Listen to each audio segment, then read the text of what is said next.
Hello बच्चों, आप सब कैसे हो। बच्चों, हम सभी की माँ है।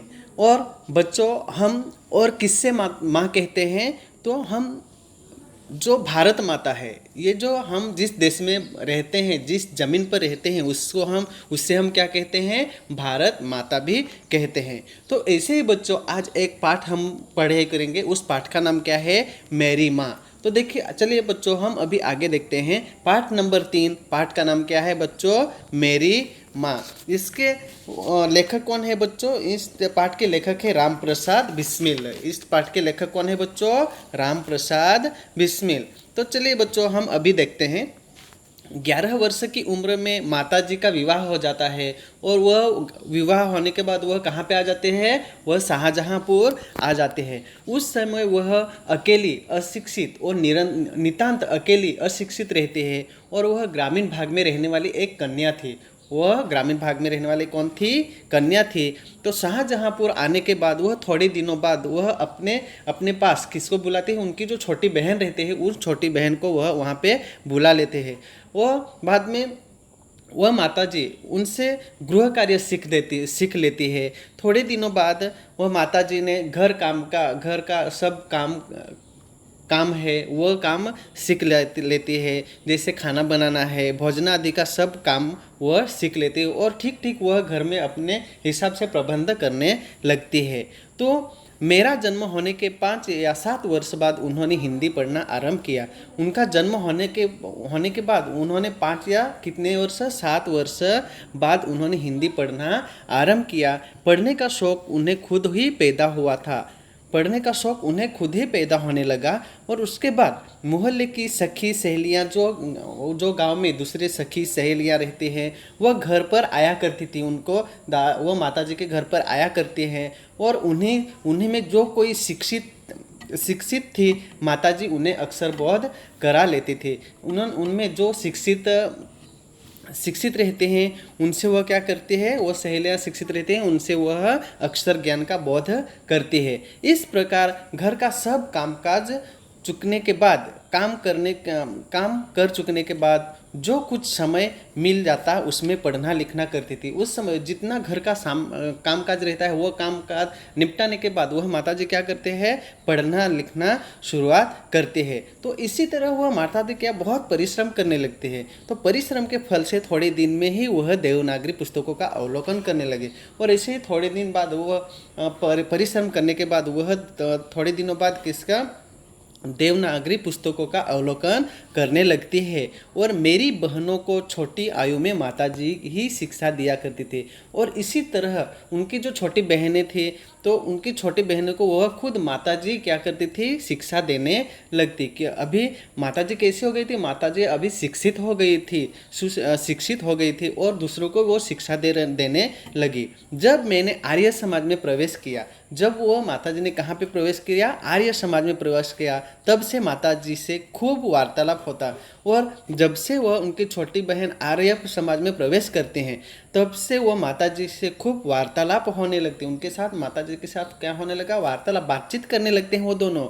उस समय की अपेक्षा अब उनके विचार भी कुछ उदार हो गए। और उस समय के जो दादाजी के हैं, दादी जी के हैं, माता जी के हैं, जो विचार रहते हैं, वह उनके उसके ऊपर वो उदार होने लगते हैं। तो यदि मुझे ऐसी माता न मिलती तो मैं भी अति साधारण मनुष्य की भांति संसार चक्र में फंसकर जीवन निर्वाह करता। ऐसे इसी तरह हम सभी की माँ है, तो हम ऐसे ही सोचते हैं कि अब हम तो ऐसे ही सोचते हैं हमारी तो माँ अच्छी ही है।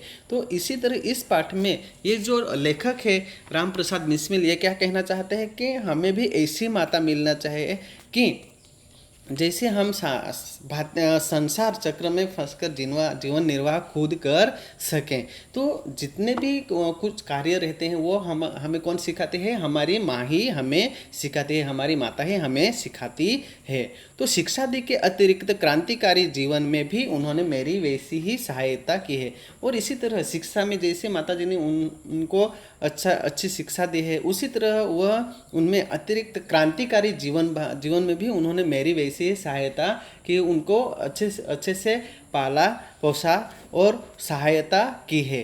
तो जैसी मेजिनी की सहायता उनकी माता ने की थी, जैसी किसकी सहायता की थी, मेजिनी की सहायता उनकी माता जी ने की थी। माता जी का सबसे बड़ा आदेश मेरे लिए यह था कि अपने शत्रु को भी कभी प्राण दंड न देना। अभी माता जी का क्या कहना था कि अपने जो शत्रु है उन शत्रु को भी मैं कभी मेरा प्राण दंड नहीं देना चाहती हूँ। उनके इस आदेश की पूर्ति के लिए मुझे मजबूरन 2-1 बार अपनी प्रतिज्ञा भंग भी करनी पड़ती थी। अभी माता जी क्या कहते हैं कि उनके इस आदेश की पूर्ति के लिए माता जी को मजबूरन उनकी जो प्रतिज्ञा है वो प्रतिज्ञा क्या करना पड़ती है, भंग करनी पड़ती है। तो जन्मदात्री जननी, इस जीवन में तो तुम्हारा ऋण परिशोध करने के लिए प्रयत्न का भी अवसर न मिला। अभी यहाँ पे माता जी, लेखक क्या कहना चाहते हैं माता जी को कि जन्मदात्री जननी मतलब जो हमें जन्म देने वाली माता है, इस जीवन में तो तुम्हारा ऋण में मतलब आपका उपकार मैं कभी भूल नहीं सकता।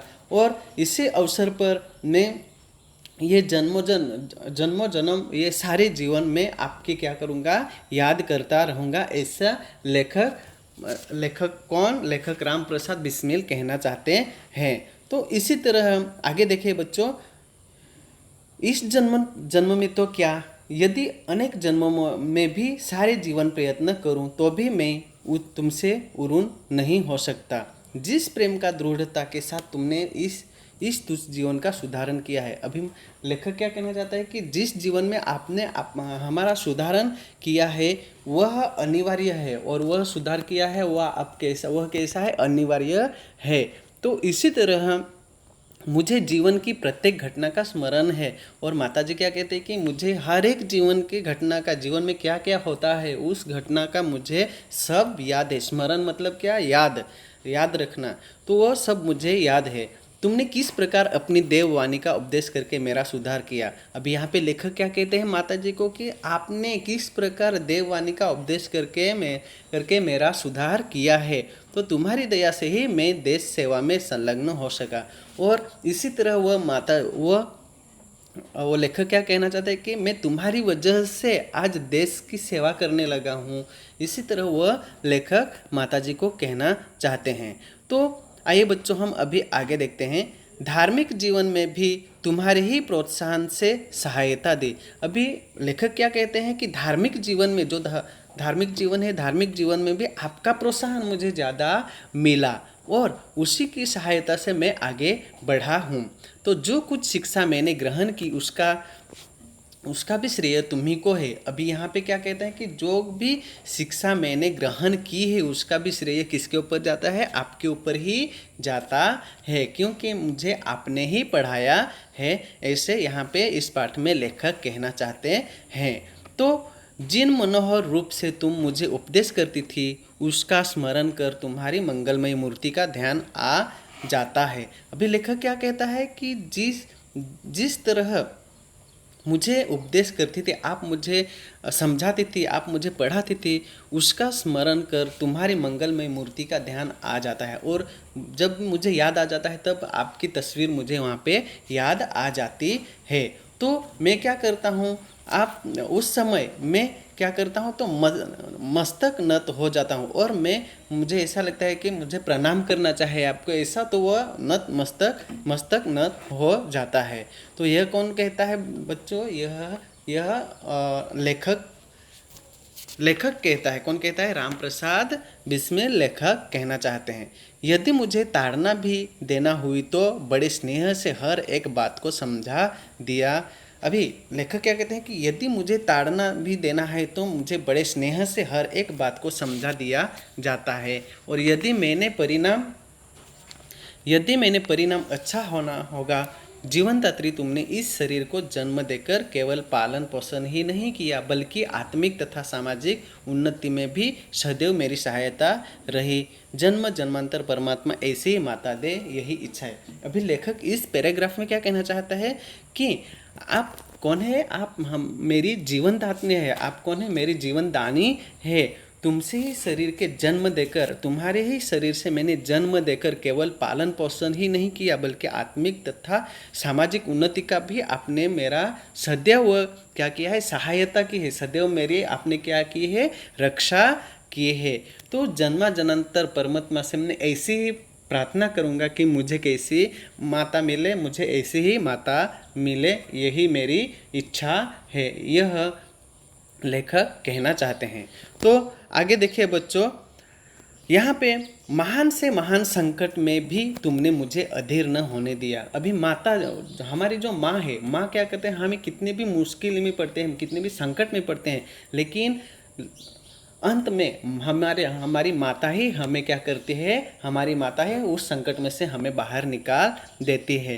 तो सदैव अपनी प्रेम भरी वाणी को सुनाते हुए मुझे सांत्वना देते हैं, और सदैव, हमेशा, सदैव मतलब क्या बच्चों, हमेशा वह अपनी प्रेम भरी वाणी को सुनाते हुए मुझे क्या देते हैं, सांत्वना देते हैं।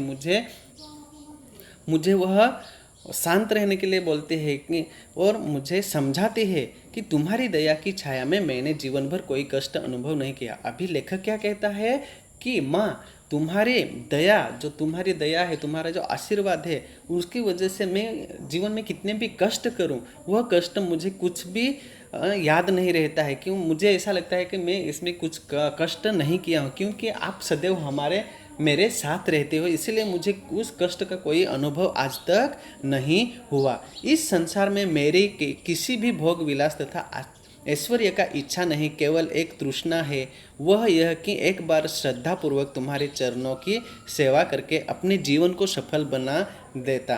अभी यहाँ पे लेखक क्या कहना चाहते हैं बच्चों, कि संसार में किसी भी भोग विलास तथा ऐश्वर्य की इच्छा नहीं है मुझे, कि मुझे और ज़्यादा चाहिए, ऐसा कुछ नहीं। सिर्फ मेरे पास कौन है, एक माँ है, माँ के अलावा मुझे कुछ नहीं चाहिए, ऐसे लेखक कहते हैं। तो केवल एक तृष्णा है, केवल एक लेखक की एक मांगनी है कि वह यह कि मैं एक बार श्रद्धापूर्वक तुम्हारे चरणों की सेवा करके अपने जीवन को सफल बना लेता। अभी लेखक क्या कहना चाहते हैं कि एक बार मैं आपके चरणों की सेवा करके मेरे जीवन में जो सफल, मेरे जीवन में क्या बन जाऊं, बाद में मेरे जीवन में मैं सफल बन जाऊं।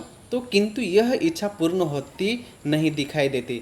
लेखक को ऐसा लगता है कि किंतु यह मेरी जो यह इच्छा है, यह कभी पूरी नहीं होती दिखाई देती है मुझे। तो तुम्हें मेरी मृत्यु का दुखद संवाद सुनाया जाएगा। तो लेखक क्या कहते हैं माता जी को, कि जब मैं मर जाऊं, तब मेरे दुख का आपको संवाद सुनाई देगा, मेरे दुख की जो समाचार है, दुख का समाचार है, वो आप तक पहुंचा दिया जाएगा। तो माँ, मुझे विश्वास है कि तुम यह समझकर धैर्य धारण करोगे कि तुम्हारा पुत्र माताओं की माता, भारत माता की सेवा में अपने जीवन को बलि वेदी की भेंट कर गया। अभी यहाँ पे वो जो लेखक क्या कहना चाहते हैं माता जी को, कि जब मेरी मृत्यु हो जाएगी और मेरी मृत्यु की खबर आप तक पहुंचाएगी, तो माँ, मुझे विश्वास है कि आप धैर्य रखोगे, आप दुखी नहीं होगे, और आप ऐसे ही समझोगे कि मेरा जो पुत्र था, मेरा पुत्र एक भारत माता की रक्षा के लिए उन्होंने क्या दिया है, बलिदान दे दिया है। ऐसे ही आप समझकर, आप यह सोचकर आप शांति से बैठ जाइए। तो देखिए बच्चों, इसमें आप सभी को दुख मानने की कोई ज़रूरत नहीं है, ऐसा लेखक उस माता को उनके माता को कहना चाहते हैं। माँ, मुझे विश्वास है कि तुम समझकर धैर्य धारण करोगे। माँ, वो लेखक क्या कहते हैं कि माँ, आपके ऊपर मुझे पूरा विश्वास है कि आप एक धैर्य बनकर खड़ी रहोगी। तो तुम्हारा पुत्र माताओं की माता, भारत माता की सेवा में अपना जीवन बलिदान दे दिया है। तो भारत माताओं को उन्होंने भारत माताओं को अपना जीवन बलिदान भेंट के रूप में दे दिया है। ऐसे ही आप समझकर आप शांत हो जाना, आप कभी भी दुखी मत होइएगा। तो उसने तुम्हारे कुल को कलंकित न किया, अपनी प्रतिज्ञा पर दृढ़ रहा। उसने जो आप यही माँ को लेखक क्या कहते हैं कि माँ, आप यही समझ कर रहना कि आपके बेटे ने जो उनकी जो अपनी जो प्रतिज्ञा थी, प्रतिज्ञा पर दृढ़ रहा। जो उनकी इच्छा थी, वह इच्छा उन्होंने क्या कर दी, पूरी की। उनकी इच्छा क्या थी कि भारत माता की रक्षा करना। तो यह उनकी इच्छा थी, वह इच्छा पूरी कर देते हैं। जब स्वाधीन भारत का इतिहास लिखा जाएगा तो उसके किसी पृष्ठ पर उज्ज्वल अक्षरों में तुम्हारा भी नाम लिखा जाएगा।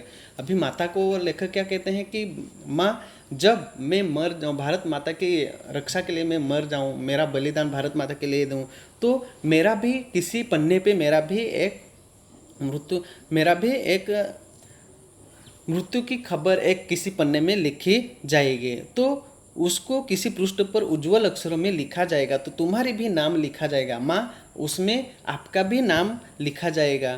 तो गुरु गोविंद सिंह जी की धर्म पत्नी ने जब अपने पुत्रों की मृत्यु के संवाद सुना था, अभी जैसे यहाँ पे लेखक क्या कहना चाहते हैं बच्चों कि एक गुरु गोविंद सिंह रहते हैं, वह उनकी धर्म पत्नी रहते हैं, और जब उनके पुत्रों की क्या हो जाते हैं, मृत्यु हो जाते हैं, क्या हो जाते हैं, मृत्यु हो जाते हैं, तो यह मृत्यु की खबर कहाँ पे उनके माँ बाप को पहुँच जाते हैं। तो वह बहुत हर्षित हुए। वो उनका अभी जैसे कि माँ है और माँ का पुत्र मर जाता है, तो माँ को बहुत दुख होता है, लेकिन वह गुरु गोविंद सिंह जी की धर्म पत्नी थी, उनके जो बेटे थे उनकी मृत्यु हो जाते हैं, तो उल्टा वह उनकी माता क्या हो जाती है, खुश हो जाते हैं, क्या हो जाते हैं, खुश हो जाते हैं, इतनी खुश होते हैं, बहुत हर्षित हो जाते हैं, और गुरु के नाम पर धर्म रक्षार्थ अपने पुत्रों के बलिदान पर मिठाइयाँ बांटी थी। और उन्होंने अपने पुत्रों के मृत्यु के ऊपर बलिदान पर क्या बांटी थी बच्चों, मिठाइयाँ बांटी थी। तो जन्मदात्री, तो इस तरह वह माँ होनी चाहिए। तो वर दो कि अंतिम समय भी मेरा हृदय किसी प्रकार विचलित न हो, और तुम्हारे चरण कमलों को प्रणाम कर मैं परमात्मा का स्मरण करता हुआ शरीर त्याग करूं। अभी लेखक क्या कहना चाहते हैं कि आप यही समझो कि अंतिम समय में भी मेरा हृदय किसी प्रकार विचलित नहीं हो। माँ को क्या कहते हैं कि अंतिम समय में भी आपका हृदय कभी भी दुखी नहीं होना चाहिए। और आप यही समझ लेना कि तुम्हारे चरणों कमल, आप यही समझ लेना कि मेरा बेटा आप आज भी मेरे चरणों के पास खड़ा है, और मैं आपको क्या करूँगा, प्रणाम करूँगा, और परमात्मा का स्मरण करता हुआ शरीर त्याग करूँ। और लेखक क्या कहते हैं माता को कि मैं आपका प्रणाम करूँगा, और मैं परमात्मा से स्मरण करता हूँ कि मैं परमात्मा से क्या स्मरण करता हुआ मैं खुद का शरीर क्या करूँगा, भारत माता के लिए त्याग करूँगा। ऐसे इस पाठ में कौन कहते हैं बच्चों, राम प्रसाद बिस्न लेखक कहते हैं। तो बच्चों समझ में आ गया होगा इस पाठ को। तो ये बच्चों आप सभी को अच्छे से समझना है, और इनके कुछ बच्चों इसमें कुछ शब्दार्थ है। शब्दार्थ में देखिए बच्चों, यहाँ पे शब्दार्थ है नितांत। नितांत मतलब पूर्ण, अधिकतम। नितांत मतलब क्या, पूर्ण या अधिकतम। अवलोकन है, अवलोकन मतलब क्या, देखना या प्रेक्षण। सांत्वना है, सांत्वना शब्दार्थ है दिलासा या तसल्ली। और जन्मदात्री है, जन्मदात्री में जन्म देने वाली माँ। सदृश्य मतलब क्या बच्चों, समान। सदृश्य मतलब क्या, समान। और स्नेह मतलब क्या, प्यार, अनुराग। स्नेह मतलब क्या, प्यार या अनुराग। और प्रतिज्ञा मतलब क्या, वचन, प्रण। प्रतिज्ञा मतलब क्या, वचन या प्रण। और स्वाधीन मतलब क्या बच्चों, आज़ाद। स्वाधीन मतलब क्या, आज़ाद। तो बच्चों यह पाठ आप सभी को समझ में आ गया होगा। धन्यवाद बच्चों।